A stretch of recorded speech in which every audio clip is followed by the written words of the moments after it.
আজিৰ এইটো ভিডিঅ'ত চোৱা তোমালোকে 2026 চনৰ মেট্ৰিক পৰীক্ষাৰ সমাজ বিজ্ঞানৰ প্ৰশ্ন কাকতৰ আটাইকেইটা কুৱেশ্যন পেপাৰৰ সলিউশন। যোৱাবাৰৰ দৰে এইবাৰো সমাজ বিজ্ঞান বহুত টান আহিছে। তোমালোকৰ যিখিনি এমচিকিউ আছে কিন্তু বহুত টান কুৱেশ্যন দিছে। তোমালোকে কিমান মাৰ্ক এটেম্প কৰিলা আৰু তোমালোকৰ লেটাৰ মাৰ্ক থাকিব নে নাই তোমালোকে কমেন্ট সেকশনত জনাবলৈ নাপাহৰিবা। আৰু তোমালোকে যদি আমাৰ এই সেৱা পাঠশালা ইউটিউব চেনেলটোলৈ প্ৰথমবাৰলৈ আহিছা তেন্তে তোমালোকে আমাৰ সেৱা পাঠশালা ইউটিউব চেনেলটো সাবস্ক্ৰাইব কৰি ৰাখিবা আৰু তোমালোকে আমাৰ হোৱাটছআপ চেনেলত জইন হৈ ল'বা। তাতে তোমালোকৰ বিভিন্ন গাইড তাৰোপৰি যিমানখিনি তোমালোকৰ মডেল কুৱেশ্যন পেপাৰ আছে মই তাতে দি থাকো। গতিকে তোমালোকে হোৱাটছআপ চেনেলত জইন কৰি ল'বা। হোৱাটছআপ চেনেলৰ লিংক মই ভিডিঅ' ডেছক্ৰিপশ্যনত দি ৰাখিম।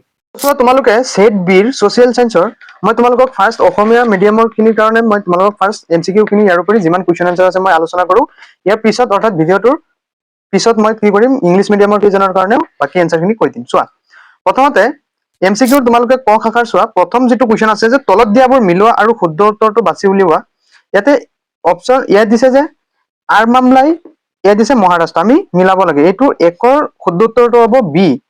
বুজি পাইছে মানে একৰ চি আৰ মামলাই মানে হ'ব তামিলনাডুত আছে। তাৰপিছত সেকেন্ড হ'ব ডি অৰ্থাৎ চিত্তনাবাচল আছে তোমাৰ তামিলনাডুত।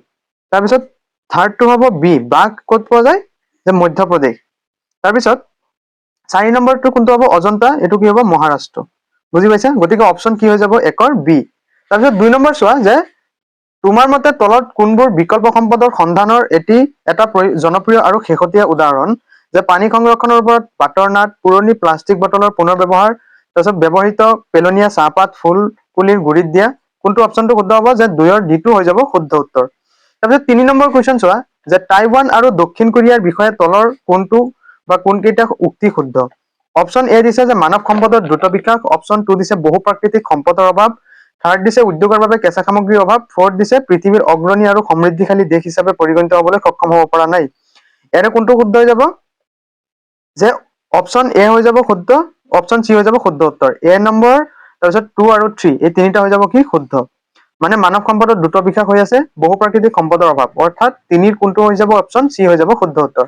4 নম্বৰ কুৱেশ্যন চোৱা যে তলত দিয়া উক্তি 1, 2 আৰু 3 বিচাৰ কৰা আৰু শুদ্ধ উত্তৰটো বাছি উলিওৱা। অপচন এ দিছে আমাক কি 1 নম্বৰ পইণ্ট আমাক দিছে প্ৰাকৃতিক থকা সামগ্ৰীবোৰৰ কাৰ্যকাৰিতা আৰু উপকাৰিতা সম্পৰ্কীয় গুণবোৰে মানৱ সম্পদৰ সৃষ্টি কৰে।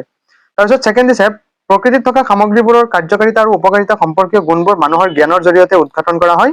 থাৰ্ড দিছে মানুহৰ জ্ঞানৰ পৰিসৰ বৃদ্ধিৰ লগে লগে নতুন নতুন সম্পদৰ সৃষ্টি হৈছে আৰু ব্যৱহাৰ হৈছে। ইয়াৰ কোনটো উক্তি শুদ্ধ হ'ব যে অপচন বি টো হৈ যাব শুদ্ধ উত্তৰ 4 নম্বৰৰ অৰ্থাৎ 1 আৰু 2 হৈ যাব তোমাৰ উক্তিটো শুদ্ধ। গতিকে 4 নম্বৰ কুৱেশ্যনৰ বি হৈ যাব শুদ্ধ অপচন। তাৰপিছত আমি নেক্সট আগবাঢ়ো 5 নম্বৰ কুৱেশ্যন চোৱা যে তলৰ কোনকেইটা উক্তি শুদ্ধ। অপচন এ দিছে গদাধৰ সিংহৰ দিনত অসমলৈ আজান পীৰ আহিছিল। অপচন 2 দিছে মানৰ আক্ৰমণৰ সময়ত ৰজা চন্দ্ৰকান্ত সিংহক সহায় কৰিবলৈ পাঞ্জাৱৰ ৰঞ্জিত সিংহই অসমলৈ শিখ সৈন্যদল পঠাইছিল। এইটো কি ভুল হৈ যাব ডাইৰেক্ট হয়নে। অপচন 1 কি হৈ যাব ভুল হৈ যাব কাৰণ আজান পীৰ গদাধৰ সিংহৰ দিনত অহা নাছিল হয়নে। তাৰপিছত অপচন থাৰ্ড চোৱা যে মাধৱ কন্দলীক বৰাহী ৰজা মহামাণিক্যই পৃষ্ঠপোষকতা কৰিছিল। এইটো শুদ্ধ কাৰণ তোমালোকৰ এনচিআৰটিত আছে। 4 নম্বৰটো চোৱা যে গোবিন্দ মিশ্ৰৰ পদ্য গীতাখন আজিও জনপ্ৰিয়। গতিকে এই থাৰ্ড আৰু ফৰ্থটো কি হৈ যাব শুদ্ধ অৰ্থাৎ 5 নম্বৰৰ চি অপচনটো হৈ যাব শুদ্ধ উত্তৰ। তাৰপিছত 6 নম্বৰ কুৱেশ্যন চোৱা যে তলৰ কোনটো যোৰা শুদ্ধভাৱে মিলি আছে দিছে অজীৱীয় সম্পদ গছ গছনি। মানে এইটো কোনটো অপচন শুদ্ধ হ'ব চি হৈ যাব শুদ্ধ উত্তৰ যে 2 আৰু 3। ব্যক্তিগত সম্পদ কি ভাল চৰিত্ৰ। তাৰপিছত ক্ষয়শীল সম্পদ কি প্ৰাকৃতিক গেছ। গতিকে অপচন চি হৈ যাব 6ৰ শুদ্ধ উত্তৰ। তাৰপিছত 7 নম্বৰ কুৱেশ্যন চোৱা যে তলত দুটা উক্তি দিয়া হৈছে এটাক এ হিচাপে আৰু আনটোক আৰ হিচাপে চিহ্নিত কৰি উক্তিবোৰৰ ভিত্তিত সকলোতকৈ সঠিক উত্তৰটো বাছি উলিওৱা। যে কীটনাশক আমাক দাবী দিছে অৰ্থাৎ এজাচন দিছে কীটনাশক আৰু অপতৃণনাশক দৰৱ প্ৰয়োগে মাটিৰ প্ৰাকৃতিক গুণৰ কোনো পৰিৱৰ্তন নঘটায়। এইটো কি ডাইৰেক্ট অট'মেটিক তোমালোকে দেখি আছা যে অসত্য। তাৰপিছত ৰিজন অৰ্থাৎ কাৰণটো কি যে এইবোৰৰ প্ৰয়োগে কেৱল অনিষ্টকাৰী পোক পতংগ আৰু অপতৃণবোৰ নষ্ট কৰে নহয়। গতিকে 7 নম্বৰ কি অপচন ডি টো হৈ যাব শুদ্ধ উত্তৰ। 8 নম্বৰ চোৱা যে সমাজ বিজ্ঞানৰ শিক্ষক এজনে ছাত্ৰ ছাত্ৰীসকলক পানী প্ৰদূষণৰ ওপৰত এটি প্ৰকল্প তৈয়াৰ কৰিবলৈ ক'লে ছাত্ৰ ছাত্ৰীসকলৰ এটা দলে এখন গাঁৱৰ এটা প্ৰদূষিত ৰাজহুৱা পুখুৰী দেখিলে। এই ক্ষেত্ৰত সমাজ বিজ্ঞানৰ ছাত্ৰ ছাত্ৰী হিচাপে তেওঁলোকৰ কৰণীয় কি। ইয়াৰে 8 নম্বৰৰ অপচন ডি হৈ যাব শুদ্ধ উত্তৰ। কৰণীয় কোনকেইটা হ'ব 3 নম্বৰ আৰু 4 নম্বৰ। তেওঁলোকে পানী প্ৰদূষণৰ তথ্যসমূহ গাঁৱৰ মানুহৰ জনাব। সমাজ বিজ্ঞানৰ শিক্ষকৰ সহায়ত তেওঁলোকে গাঁওবাসীক পুখুৰীটো পৰিষ্কাৰ কৰাত সহায় কৰিব আৰু সজাগতাৰ ভাৱ সৃষ্টি কৰিবলৈ যত্ন কৰিব। তাৰপিছত 9 নম্বৰ কুৱেশ্যন চোৱা যে তলত দিয়া গেছৰ যোৰাবোৰৰ কোনটোৱে ভূপৃষ্ঠৰ প্ৰতিফলিত সৌৰশক্তি শোষণ কৰি ৰাখে? কাৰ্বন ডাই অক্সাইড আৰু নাইট্ৰজেন, এইটো ডাইৰেক্ট ভুল। কাৰ্বন ডাই অক্সাইড আৰু অক্সিজেন, এইটো নহব। নাইট্ৰজেন আৰু মিথেন নহবই। গতিকে অপশ্যনটো কোনটো হ'ব? যে অপশ্যন নৰ চি হৈ যাব শুদ্ধ উত্তৰ, কাৰ্বন ডাই অক্সাইড আৰু মিথেন। তাৰপিছত 10 নম্বৰ কুৱেশ্যন চোৱা, যে তলৰ প্ৰশ্নটোত দাবী আৰু কাৰণ হিচাপে দুটা উক্তি দিয়া হৈছে, উক্তিকেইটা পঢ়া আৰু শুদ্ধ বিকল্পটো বাছি উলিওৱা। অৰ্থনৈতিক ভূগোলত সম্পদৰ উৎপাদন, বিতৰণ, উপভোগ আৰু বিনিময়ৰ দৰে মানুহৰ কাৰ্যকলাপসমূহ অধ্যয়ন কৰা হয়, এইটো শুদ্ধ। তাৰপিছত ৰিজন চোৱা, কাৰণ যে অৰ্থনৈতিক ভূগোল এইবোৰ মানৱ কাৰ্যকলাপৰ স্থান আৰু কাল সাপেক্ষে পৰিসৰৰ সৈতে জড়িত। অৰ্থাৎ দুয়োটা উক্তি কি? শুদ্ধ। গতিকে 10 নম্বৰৰ এ হৈ যাব শুদ্ধ উক্তি, শুদ্ধ উত্তৰ। তাৰপিছত 11 নম্বৰ কুৱেশ্যন চোৱা, তলৰ 5খন মহাদেশৰ মৰুকৰণৰ দ্বাৰা আক্ৰান্ত ঠাইৰ শতাংশ উল্লেখ কৰা হৈছে, শুদ্ধ ক্ৰমটো বাছি উলিওৱা। অপশ্যন এ দিছে উত্তৰ আমেৰিকা 27%, গতিকে 11ৰ কি হৈ যাব? চি টো হৈ যাব শুদ্ধ উত্তৰ। চোৱা, এছিয়াৰ কিমান? 27%, আফ্ৰিকাৰ 22%, উত্তৰ আমেৰিকাৰ 20% আৰু দক্ষিণ আমেৰিকাৰ 18%, আৰু অষ্ট্ৰেলিয়াৰ 8%। গতিকে 11 নম্বৰৰ চি হৈ যাব শুদ্ধ উত্তৰ। 12 নম্বৰ কুৱেশ্যন চোৱা, যে তলত দিয়াবোৰ মিলোৱা আৰু শুদ্ধ উত্তৰটো বাছি উলিওৱা। 12ৰ শুদ্ধ আমি উলিয়াব লাগে। চোৱা, যে আমি অপশ্যন এইটো কোনটো শুদ্ধ হ'ব? বি হৈ যাব শুদ্ধ উত্তৰ। চোৱা, যে 1ৰ চি প্ৰশান্ত মহাসাগৰ ক'ত আছে? আলাস্কা সাগৰ। তাৰপিছত 2ৰ ডি এছিয়া ক'ত আছে? এছিয়াটো কি? যে বংগোমূলীয় মালভূমি। তাৰপিছত থাৰ্ডটো কিহৰ লগত? বিৰ লগত মিলিব, আটলান্টিক মহাসাগৰ, লাব্ৰাডুৰ সাগৰ।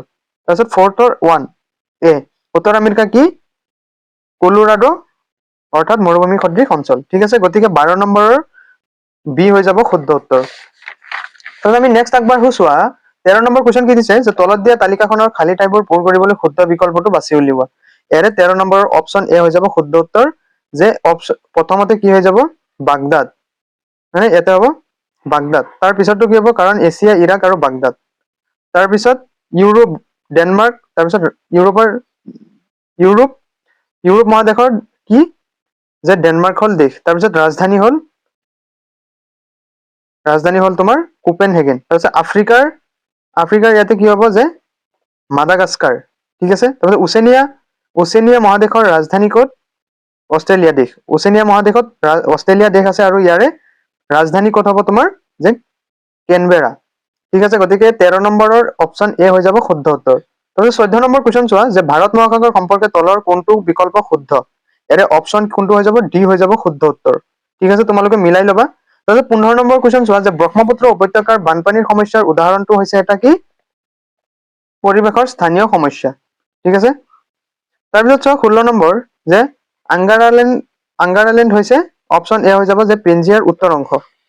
ঠিক আছে, তাৰ 17 নম্বৰ চোৱা, 2011 চনৰ লোকপিয়ল অনুসৰি তলৰ কোনটো জোৰ শুদ্ধভাৱে মিলি আছে? যে প্ৰথম শ্ৰেণীৰ নগৰ তিনিচুকীয়া, দ্বিতীয় শ্ৰেণীৰ নগৰ শিৱসাগৰ। গতিকে 17 নম্বৰ অপশ্যন এ হৈ যাব শুদ্ধ উত্তৰ।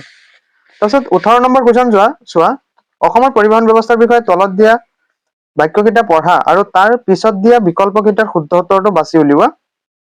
18 নম্বৰ অপশ্যন চি হৈ যাব শুদ্ধ উত্তৰ। অৰ্থাৎ শুদ্ধ কোনখিনি? 1, 2 আৰু 4। পৰিবহণ খণ্ডত অসম পিছ পৰি ৰৈছে। অসমৰ পৰিবহণ ব্যৱস্থাৰ প্ৰসাৰ সংখ্যাগতভাৱে হৈছে। অসমৰ ভিন্ন ভূপ্ৰকৃতিয়ে ইয়াৰ যাতায়াত ব্যৱস্থাৰ সম্প্ৰসাৰণ কৰাৰ ক্ষেত্ৰত বাধাৰ সৃষ্টি কৰে। তাৰপিছত 19 নম্বৰ চোৱা, ভাৰতবৰ্ষ কিয় এখন সমাজবাদী ৰাষ্ট্ৰ? কাৰণ 19ৰ অপশ্যন চি হৈ যাব শুদ্ধ উত্তৰ। কোনকেইটা শুদ্ধ? যে 1, 2 আৰু 3।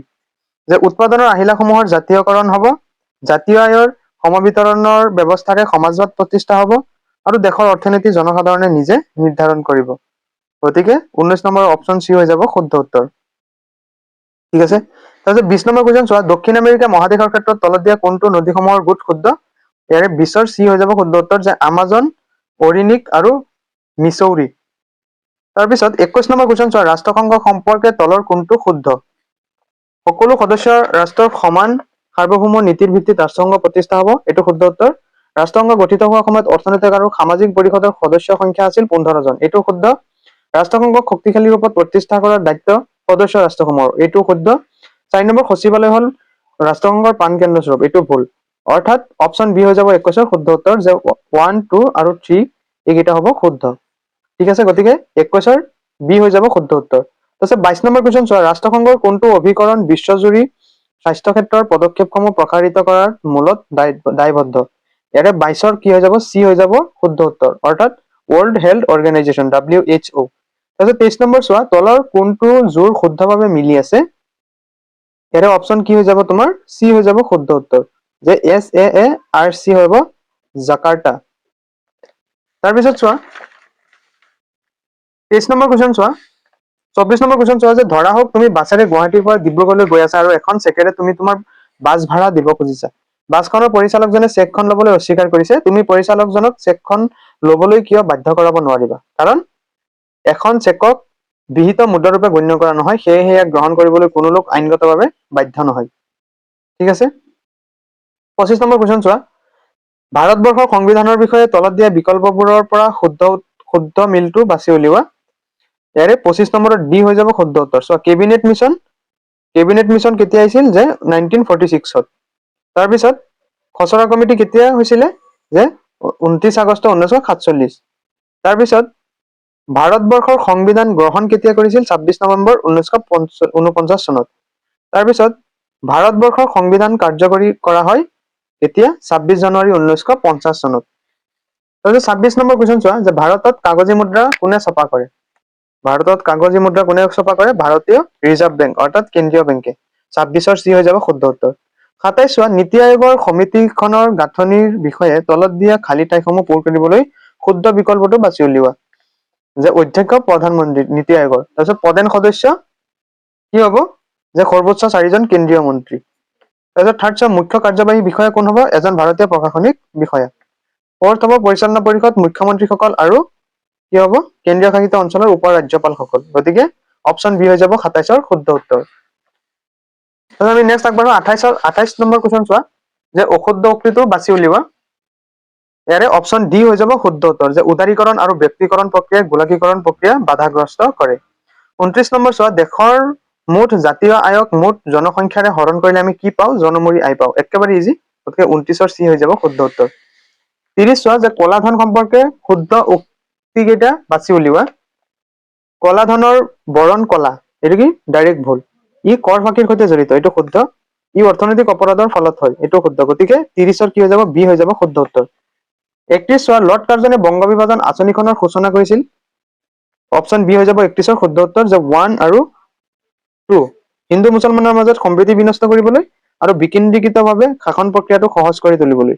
কাৰণ 3 নম্বৰটো ভুল হ'ব, যে ব্ৰিটিছ প্ৰশাসনৰ আকাৰ বিশাল হোৱাৰ বাবে 1857 চনৰ চিপাহী বিদ্ৰোহৰ দৰে কোনো প্ৰত্যাহ্বানৰ পুনৰাবৃত্তি নকৰিবলৈ, এইটো ভুল।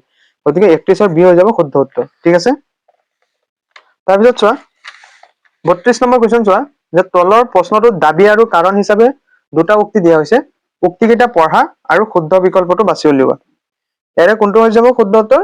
দুয়োটা এজাৰচন আৰু ৰিজন, অৰ্থাৎ দাবী আৰু কাৰণ দুয়োটা হৈ যাব শুদ্ধ উত্তৰ। গতিকে 32ৰ এ হৈ যাব তোমাৰ শুদ্ধ উত্তৰ। তাৰপিছত 33ৰ চোৱা, যে 1905 চনৰ কোন তাৰিখে বংগ বিভাজন কাৰ্যকৰী কৰা হৈছিল? যে 16 অক্টোবৰ, অৰ্থাৎ 33ৰ চি হৈ যাব শুদ্ধ উত্তৰ। 34 চোৱা, যে তলত দিয়াবোৰ মিলোৱা আৰু শুদ্ধ বিকল্পটো বাছি উলিওৱা। ইয়াৰে অপশ্যন এ হৈ যাব শুদ্ধ উত্তৰ, কাৰণ চম্পাৰণ আন্দোলন তোমালোকে যিখিনি শুদ্ধ, যিখিনি তোমালোকৰ কাৰণে সুবিধা হয় তেনেকে কৰিব লাগে। বস্তুখিনি চোৱা, গান্ধী ডাৰউইন উক্তি এইটো কেতিয়া হৈছিল? যে 1931-ত, হয়নে? তাৰপিছত জালিৱানৱালাবাগৰ হত্যাকাণ্ড কেতিয়া হৈছিল তোমাৰ? যে 1919 চনত। এইখিনি মিলোৱাৰ পিছতে তোমালোকে বাকীখিনি এনেকে মিলাবা। এইটো হ'ল ট্ৰিক। গতিকে 34ৰ এ হৈ যাব শুদ্ধ উত্তৰ। 35 চোৱা, যে বংগীয় কলা সংসদ ইয়াৰ লক্ষ্য আছিল কি? অপশ্যন চি হৈ যাব শুদ্ধ উত্তৰ 35ৰ, যে পাশ্চাত্যৰ প্ৰভাৱমুক্ত নিভাজ ভাৰতীয় চিত্ৰকলাৰ চৰ্চাৰে এটি উন্নত সাংস্কৃতিক ভেটি গঢ়ি তোলা। ঠিক আছে, 35ৰ হৈ যাব অপশ্যন চি শুদ্ধ উত্তৰ। তাৰপিছত 36 চোৱা, যে তলত 4টা উক্তি উল্লেখ কৰা আছে। এই উক্তিকেইটা কেইটামান আন্দোলনৰ বিষয়ে। প্ৰতিটো উক্তিৰ বিপৰীতে একোটা ঘোষণা শুদ্ধ বা অশুদ্ধ দিয়া আছে। ঘোষণা অনুসৰি শুদ্ধ বিকল্প বাছি উলিওৱা।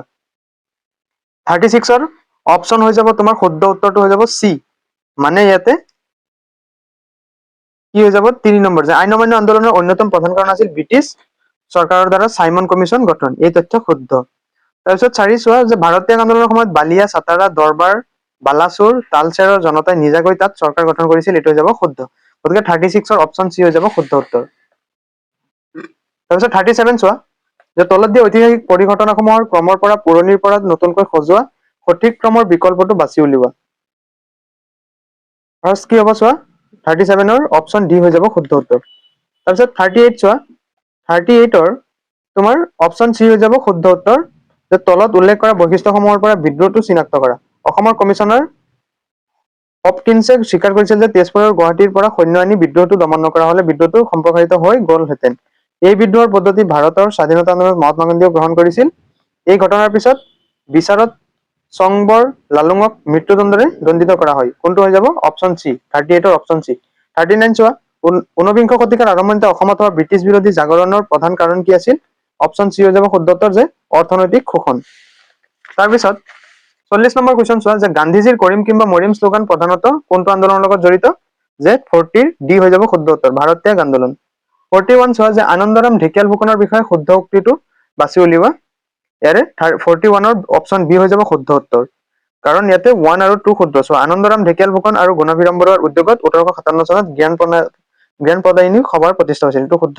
আৰু অসমৰ বিদ্যালয় কাৰ্যালয় আৰু আদালতত বাংলা ভাষাৰ প্ৰচলন কৰাৰ তেওঁ বিৰোধিতা কৰিছিল ঠিক আছে তাৰপিছত এইকেইটা কিয় ভুল হৈছে চোৱা যে আনন্দৰাম ঢেকিয়াল ফুকনৰ নেতৃত্বত অসমীয়া লিটাৰী ছচাইটি গঠন কৰা হৈছিল ডাইৰেক্ট ভুল আনন্দৰাম ঢেকিয়াল ফুকনৰ নেতৃত্বত আহোম সভাৰ প্ৰতিষ্ঠা হৈছিল নহয় আহোম সভা আনন্দৰাম ঢেকিয়াল ফুকনৰ নেতৃত্বত প্ৰতিষ্ঠা হোৱা নাছিল গতিকে অপশ্যন বি হৈ যাব শুদ্ধ উত্তৰ যে শুদ্ধ উক্তি হ'ব 1 আৰু 2 42 নম্বৰ কুৱেশ্যন চোৱা 1921 চনৰ ফেব্ৰুৱাৰী মাহত গুৱাহাটীত প্ৰথম জাতীয় শিক্ষানুষ্ঠানখন প্ৰতিষ্ঠা কৰা হৈছিল অপশ্যন এ দিছে অম্বিকাগিৰি ৰায়চৌধুৰীৰ স্মৃতিত অপশ্যন বি বাল গংগাধৰ তিলকৰ স্মৃতিত কোনটো অপশ্যন শুদ্ধ হ'ব যে অপশ্যন বি হৈ যাব শুদ্ধ উত্তৰ তাৰপিছত 43 নম্বৰ কুৱেশ্যন চোৱা তলত দিয়া সামগ্ৰীসমূহৰ কোনবিধ মিজোৰামৰ চেৰাও লোকনৃত্যত ব্যৱহাৰ কৰা হয় যে অপশ্যন এ হৈ যাব শুদ্ধ উত্তৰ বা 44 চোৱা অসমীয়া ভাষাৰ আধুনিক ৰূপটো বিকশিত হৈছে কিহৰ জৰিয়তে যে অৰুণোদয়ৰ জৰিয়তে অৰ্থাৎ 44ৰ বি হৈ যাব শুদ্ধ উত্তৰ 45 চোৱা যে তলৰ কোনটো যোৰা সঠিকভাৱে মিলি আছে অপশ্যন এ যোৰহাট সাৰ্বজনিক সভা 1895 অপশ্যন বি আছাম এছ'চিয়েশ্যন অৰ্থাৎ 1903 চনত কোনটো হৈ যাব 45ৰ অপশ্যন বি হৈ যাব শুদ্ধ উত্তৰ তাৰপিছত খ শাখাৰ যিখিনি আছে মই তোমালোকক ইম্পৰ্টেণ্ট দিছিলো প্ৰায়ভাগ তোমালোকৰ ইম্পৰ্টেণ্ট পৰিছে গতিকে তোমালোকে চোৱা যে স্বদেশী আন্দোলনত ভগিনী নিবেদিতাৰ অৱদান বিষয়ে লিখা মই তোমালোকক কৈছিলো যে স্বদেশী আন্দোলনত মহিলাৰ ভূমিকা এই তাৰ পৰাই তোমালোকৰ ডাইৰেক্ট কমন পৰিছে তোমালোকে ভগিনী নিবেদিতাৰ বিষয়ে লিখিলে তোমালোকৰ মাৰ্কছ পাই যাবা মোক তেজ দিয়া আৰু মই তোমালোকক স্বাধীনতা দিম এই উক্তিটোৰ পৰিপ্ৰেক্ষিতত তেজ শব্দটোৰ তাৎপৰ্য ব্যাখ্যা কৰা আৰু এই কথাষাৰ কোনে কৈছিল যে সুভাষ চন্দ্ৰ বসু ঠিক আছে আৰু বাকীখিনি লিখিবা তাৰপিছত 48 চোৱা যে ভাৰত আৰু ভাৰতীয়ৰ প্ৰতি থকা ব্ৰিটিছ প্ৰধানমন্ত্ৰী মিষ্টাৰ ক্লিমেণ্ট এডলিৰ দৃষ্টিভংগী প্ৰধানমন্ত্ৰী উইনষ্টন চাৰ্চিলৰ সাংবিধানিক আৰু ৰাজনৈতিক দৃষ্টিভংগীৰ পৰা কেনেদৰে পৃথক আছিল তোমালোকৰ বহুত হাৰ্ড কুৱেশ্যন তোমালোকে চাই ল'বা তোমালোকৰ এইখিনি একেবাৰে কিতাপৰ এনচিআৰটিৰ ভিতৰৰ পৰা দিছে 49 চোৱা লোক সংস্কৃতি অধ্যয়নৰ বাবে সমগ্ৰ সমাজখনি এখন কিতাপৰ দৰে এইটো কিন্তু এনচিআৰটিত আছে তোমালোকৰ ডাইৰেক্ট কমন বাকীখিনি তোমালোকে এনেকে চাই ল'বা আইন অমান্য আন্দোলন কাৰ্যসূচী পালন কৰাৰ ক্ষেত্ৰত অসমত মতভেদ দেখা দিয়া সেই সময়ত অসমৰ এইটোৰ সলনি এইটো কিন্তু সহজ কুৱেশ্যন যে অসমীয়া ভাষা উন্নতি সাধনী সভাৰ ভূমিকা আৰু কাৰ্যাৱলীৰ বিষয়ে আলোচনা কৰা এইটো লিখিলে তোমালোকে ডাইৰেক্ট 5 মাৰ্ক পাই যোৱা তাৰপিছত 52 কুৱেশ্যন যে সোণ এবিধ প্ৰাকৃতিক সম্পদ আৰু লগতে ই এটা অজীৱীয় সম্পদ তদুপৰি সোণক অনবীকৰণযোগ্য সম্পদ আৰু ব্যক্তিগত বা জাতীয় সম্পদ বুলি ক'ব পাৰি সোণক কিয় ব্যক্তিগত বা জাতীয় সম্পদ বুলি ক'ব পাৰি তোমাৰ মতামত আগবঢ়োৱা একেবাৰে ইজি তোমালোকৰ অকমান নিজে বনাই লিখা ৰেডি থাকিলে পাৰিবা তাৰপিছত 53 টো চোৱা ডাইৰেক্ট এনচিআৰটিৰ কুৱেশ্যন যে তলত ছবিখন চোৱা আৰু তলত দিয়া প্ৰশ্নকেইটাৰ উত্তৰ চোৱা পাইছানে যে ভৱিষ্যতে এই ফলাফলটো তোমাৰ চহৰলৈ কেনেধৰণৰ বিপদ কঢ়িয়াই আনিব পাৰে এই ফলাফলটোৰ মূল কাৰণটো হ্ৰাস কৰিবৰ বাবে ল'ব পৰা যিকোনো দুটা পৰামৰ্শ একেবাৰে ইজি কুৱেশ্যন এইটো তাৰপিছত 54 কুৱেশ্যন চোৱা যে তলত তালিকাখনে 2001 আৰু 2011 চনত অসমৰ দুখন কম বসতিপূৰ্ণ জিলাৰ জনসংখ্যাৰ তথ্য দেখুৱাইছে আমাক কৈছে 2001 পৰা 2011 চনৰ সময়ছোৱাত ডিমা হাছাও জিলাৰ জনসংখ্যাৰ শতকৰা বৃদ্ধিৰ হাৰ উলিওৱা এইখিনি তোমালোকে কৰি ল'বা তাৰপিছত চোৱা এইফালে তোমালোকৰ 56 কুৱেশ্যনটো চোৱা ভাৰতবৰ্ষ আৰু আমেৰিকা যুক্তৰাষ্ট্ৰীয় ব্যৱস্থাৰ মাজত থকা যিকোনো দুটা পাৰ্থক্য তোমালোকক যিটো মই দিছিলো ৰাষ্ট্ৰসংঘ গঠনৰ পটভূমি ব্যাখ্যা কৰা এইখিনিও পাৰিবা তাৰপিছত বাণিজ্যিক বেংকসমূহে ঋণৰ যোগান ধৰে এইটো তোমালোকে চাই ল'বা 59 নম্বৰ কুৱেশ্যনটো চোৱা অৰ্থনৈতিক বিকাশ আৰু অৰ্থনৈতিক উন্নয়নৰ দুটা পাৰ্থক্য উল্লেখ কৰা মই তোমালোকক ডাইৰেক্ট মডেল কুৱেশ্যনত কমন দিছিলো এইটো তাৰপিছত মানচিত্ৰটো মই ডাইৰেক্ট কমন দিছিলো তোমালোকক যে অসমৰ এখন নক্সা মানচিত্ৰ আঁকা আৰু তাত তলত দিয়াবোৰ নামসমূহ বহুৱা উত্তৰ পূব সীমান্ত ৰেল মণ্ডলৰ মুখ্য কাৰ্যালয় এখন পাৰ্বত্য জিলা একেবাৰে ইজি এখন পাৰ্বত্য জিলা তুমি কাৰ্বি আংলং দিব পাৰা মানে ইয়াতে তোমালোকে গুৱাহাটী দি দিলেই হৈ যায় কিমান ইজি ভাৰতৰ আটাইতকৈ পুৰণি তৈল ক্ষেত্ৰ তাৰপিছত কিমান ইজি কুৱেশ্যন আহিছে এইখিনি লং কুৱেশ্যন খিনি ইজি আহিছে কিন্তু তোমালোকৰ এমচিকিউ খিনি কিন্তু বহুত হাৰ্ড দিছে এতিয়া আমি নেক্সট আগবাঢ়ো যে অসমীয়া মিডিয়ামৰ ষ্টুডেণ্ট খিনিৰ কাৰণে ছেকশ্যন তোমালোকৰ সেকশন বিৰ কুৱেশ্যন আনসাৰ খিনি তোমালোকে এতিয়া মিলাই যোৱা যে একৰ কোনটো হৈ যাব বি হৈ যাব শুদ্ধ উত্তৰ, 2 ৰ হৈ যাব ডি শুদ্ধ উত্তৰ, 3 ৰ হ'ব সি, তাৰপিছত 4 ৰ হ'ব বি, তাৰপিছত 5 ৰ হ'ব সি, 6 ৰ হ'ব সি, তাৰপিছত 7 ৰ হ'ব ডি, 8 ৰ হ'ব ডি, 9 ৰ হ'ব সি, ঠিক আছে। তাৰপিছত 10 ৰ হ'ব এ, 11 ৰ হ'ব সি, 12 ৰ হ'ব তোমাৰ বি, 13 ৰ হ'ব এ, তাৰপিছত 14 ৰ হ'ব ডি, 15 ৰ হ'ব ডি, 16 নম্বৰৰ হ'ব এ, 17 নম্বৰৰ এ হ'ব শুদ্ধ উত্তৰ, 18 নম্বৰৰ চি, তাৰপিছত 19 নম্বৰৰ অপশ্যন চি, তাৰপিছত 20 নম্বৰৰ চি, 21 নম্বৰৰ B, 22 C, 23 C, 24 A, 25 D, তাৰপিছত question 26 C, 27 B, 28 option D হৈ যাব শুদ্ধ উত্তৰ, 29 চি, তাৰপিছত 30 হৈ যাব বি, 31 বি, 32 এ, 33 চি, তাৰপিছত 34 এ, 35 চি, 36 চি, 37 ডি, 38 চি, তাৰপিছত 39 চি, 40 ডি, 41 বি, 42 বি, তাৰপিছত 43 এ, 44 বি, 45 বি। গতিকে তোমালোকৰ কুৱেশ্যন খিনি ইমানেই আছিলে। তোমালোকে কি কৰিবা, আমাৰ এই সেৱা পাঠশালা ইউটিউব চেনেলটো সাবস্ক্ৰাইব কৰিবা আৰু তোমালোকে হোৱাটছআপ চেনেলত জইন হৈ ল'বা। হোৱাটছআপ চেনেলৰ লিংক মই পিন কমেণ্টত দি দিম, কাৰণ হোৱাটছআপ চেনেলত তোমালোকৰ মডেল কুৱেশ্যন খিনি মই তোমালোকক দি আছো বা তোমালোকক বিভিন্ন গোটেইকেইটা সাবজেক্টৰ গাইড কৰি আছো। গতিকে তোমালোকে মাষ্ট হোৱাটছআপ চেনেলত জইন হ'বা আৰু তোমালোকে আমাৰ এই সেৱা পাঠশালা ইউটিউব চেনেলটো সাবস্ক্ৰাইব কৰিবা।